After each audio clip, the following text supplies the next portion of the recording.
Très heureuse de vous retrouver, mesdames, messieurs. Bonsoir, le sommet de ce 1945.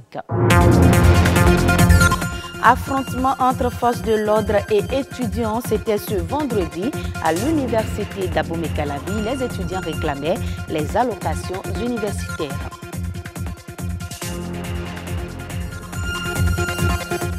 Le rapport national de suivi de la sécurité humaine a été officiellement lancé ce vendredi à Cotonou.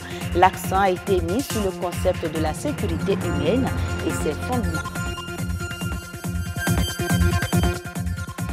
Le goussi, un condiment qui donne de la saveur au plat. Cet ingrédient de cuisine est-il encore produit au Bénin? Rodrigue Babagbeto a fait le tour de quelques marchés pour constater la disponibilité de cet ingrédient. L'attribution des droits d'allocation aux étudiants est la cause de la grève observée sur le campus d'Abomey-Calavi. Cette grève a dégénéré ce vendredi et s'est transformée en un affrontement entre les forces de l'ordre et les étudiants. Récit de l'événement, Dine Bouraïma, Machel Betoro et Rodrigue Babagbeto. Destruction des infrastructures routières, troubles à l'ordre public, incitation à la violence. Voilà à quoi ressemble ce mouvement de grève organisé par les étudiants de l'université d'Abomey-Calavi. Parti pour être un mouvement pacifique, la revendication des allocations estudiantines a échoué une fois encore dans une confrontation force de l'ordre étudiants. Il y a un affrontement entre les étudiants et les policiers. C'est pour revendiquer notre droit, ce dont nous avons besoin pour vivre notre état estudiantine. Un étudiant qui est à l'université d'Abomey-Calavi ici doit bénéficier des allocations dont nous avons besoin pour survivre à nos besoins estudiantins. CITO s'accorde à reconnaître que le droit de grève est un droit garanti par la Constitution en son article 31. Il n'en demeure pas moins que les avis soient mitigés sur l'utilisation abusive de ce droit par les étudiants d'Abomey-Calavi. Réellement, c'est par rapport des bourses des étudiants, mais cela est là avant qu'il est arrivé au pouvoir. C'est pas si bon, c'est pas si apprécié parce que ici c'est l'université et vos revendications ne doivent pas, comment dirais-je, il ne devait pas dépasser le cadre universitaire.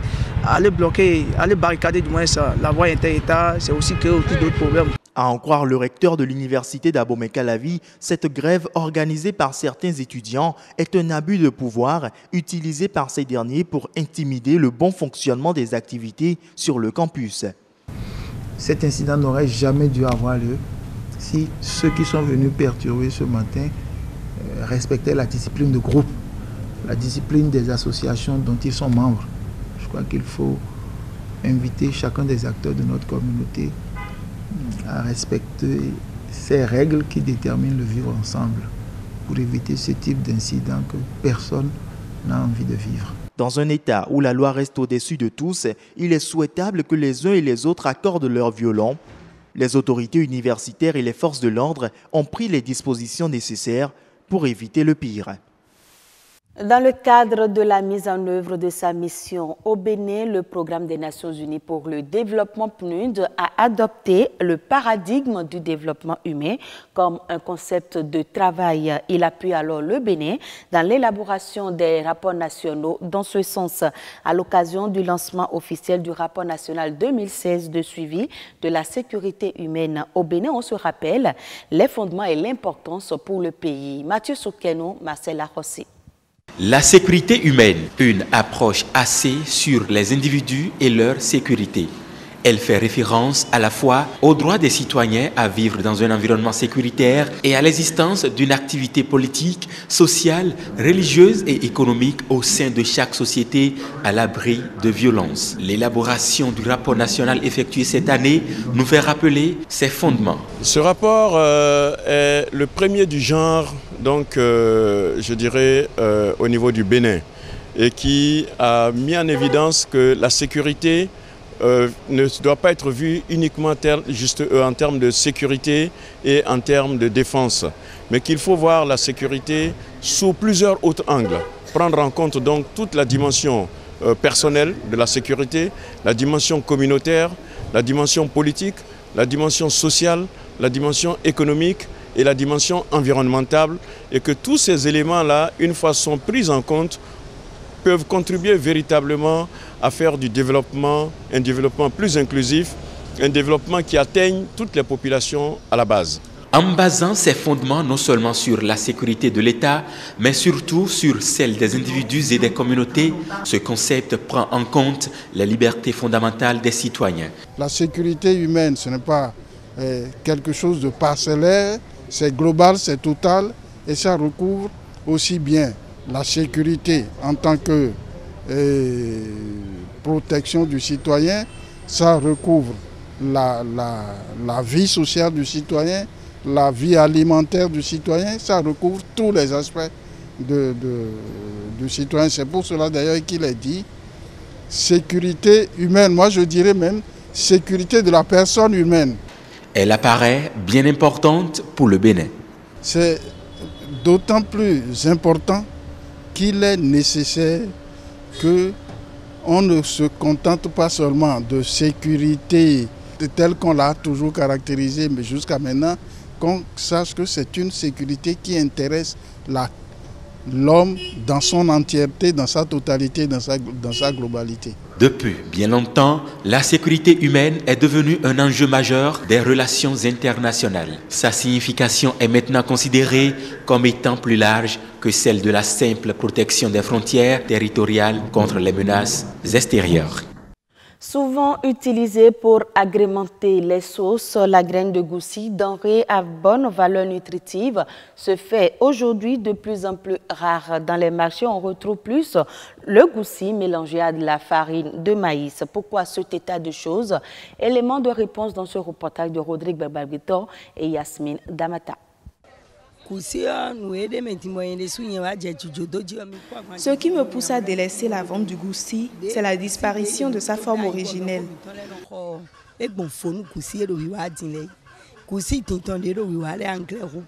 Comme Dame Marie, elles sont nombreuses à vouloir délaisser la vente du goussi. Sur la plupart des étalages dans les marchés, rares sont celles qui disposent des graines de cette denrée. Les clients préfèrent plus le goussi moulu. Nous vendons 3 sachets à 250 francs. Le goussi, on nous l'amène de Kétou, Abomey et autres régions encore. Certaines personnes vendent le goussi à Tokpa en y ajoutant de la farine pour pouvoir tirer bénéfice.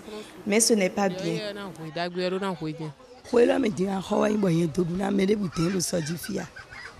Cette année, j'ai eu une grosse perte dans la vente du goussi.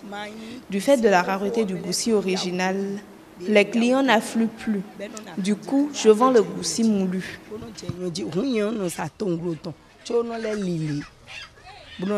Le goussi est une variété de sésame.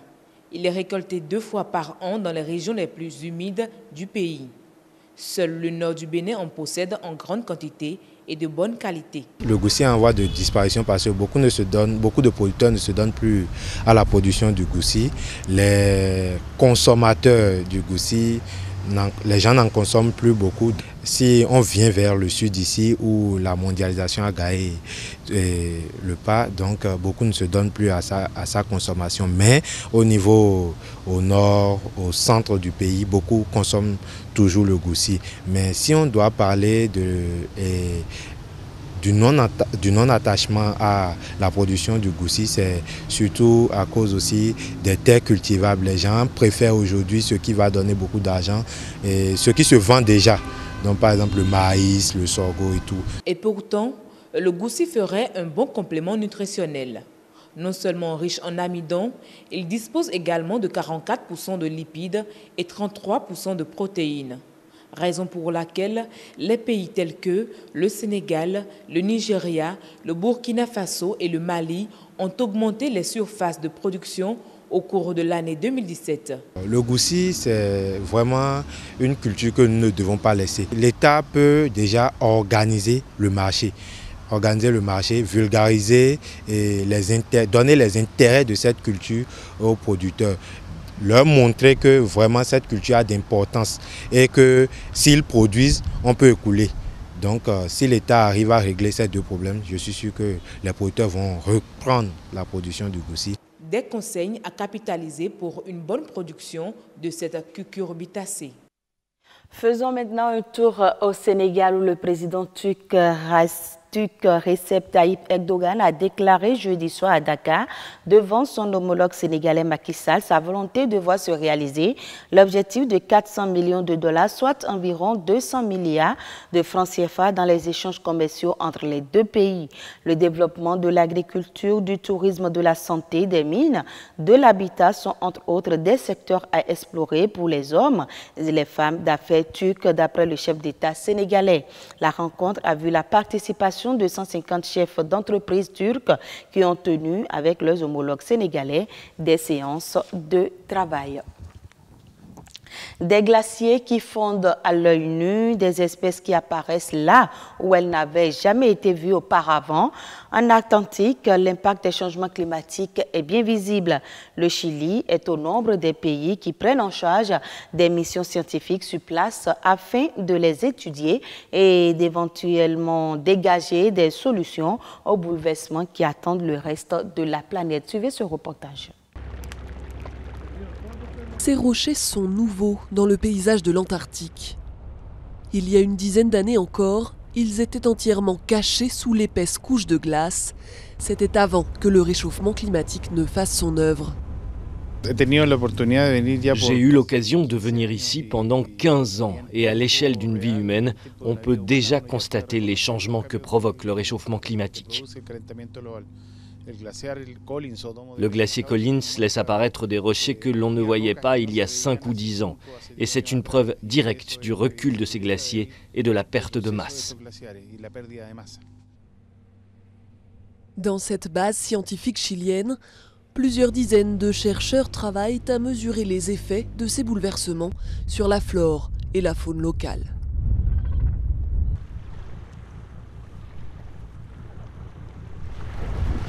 Ici, le réchauffement de l'eau a provoqué une prolifération d'algues vertes. Ce chercheur étudie comment les crustacés adaptent leur comportement en conséquence. Bien qu'elles soient toutes petites, les algues et les micro-algues sont très importantes pour l'équilibre de la chaîne alimentaire. Elles fournissent des nutriments au reste de l'écosystème et nous savons que la quantité d'espèces dans un même écosystème est très importante pour le maintenir en bonne santé.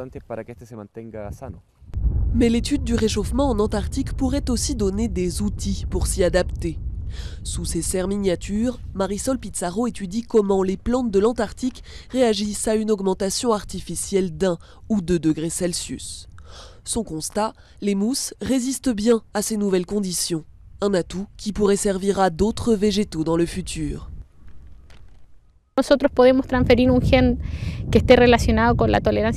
Nous pourrions transférer un gène lié à la tolérance à la sécheresse à une plante commune comme la laitue ou le riz, afin de donner à cette plante la capacité de tolérer la sécheresse. Par conséquent, elle sera moins affectée par les conditions défavorables dues à la diminution de l'eau dans son environnement.